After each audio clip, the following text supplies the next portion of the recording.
তৃণমূলে এসে তিনি জিতলেন, ফের মন্ত্রী হলেন। তারপর এই মুহূর্তে তৃণমূলের রাজ্যসভা সদস্য। কোথাও মন খারাপ লাগছে? হ্যাঁ, দিদির জন্য তো ডেফিনেটলি মন খারাপ লাগছে। তার কারণ যাদেরকে উনি একদম আঙুল ধরে একদম তুলে এনেছিলেন, মানে অগাধ বিশ্বাস করেছিলেন, তারা হঠাৎ যার ছবি, যাদের সব কিছু মানে এছাড়া আর কোনো গতি নেই পশ্চিমবঙ্গে, মানুষ নইলে বিভিন্নভাবে সমস্ত ধর্মের মানুষ এদিক ওদিক হয়ে যাবে, এই বলে যারা ভোটে জিতলেন, তারা যদি এখন জিজ্ঞেস করে কে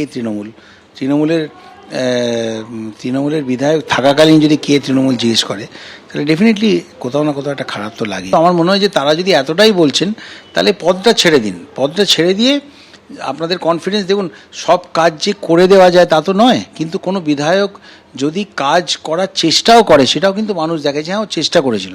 আসানসোলে কি আমি সব করতে পেরেছিলাম? পারিনি। আমি কি হিন্দুস্তান কেবলস খুলতে পেরেছিলাম? পারিনি। কিন্তু সেখানকার মানুষও কিন্তু ক্ষমা করে দিয়েছিল, কারণ দেখেছিল আমি যে ভীষণভাবে চেষ্টা করেছি। তো তাদের যদি মনে হয় যে তারা এলাকায় তারা ভীষণ পপুলার, তাহলে তারা যে পার্টির দিকে গেছে সেই পার্টির টিকিটে তারা দাঁড়াক, জিতে আবার সমমহিমায় ফিরুক। বিজেপিতে যাব না এই কথাটা আমি আবার বলছি, যেটা কেন আমি বলবো, এটা ওরা কি আমার জন্য মালা নিয়ে ওয়েট করছে? না, আমি মালা কিনেছি। কাজে আমি কোনো কিছু বলতেই চাই না। আমি যেখানে দাঁড়িয়ে আছি সেখানে দাঁড়িয়ে থাকবো। আমার 6 বছর আমি খুব শান্তভাবে পার্লামেন্টে কিছু ভালো ইস্যু তুলে, ওই সিঙ্গারা জিলিপি নিয়ে রাঘব চাড্ডা হওয়ার কোনো ইচ্ছে নেই আমার।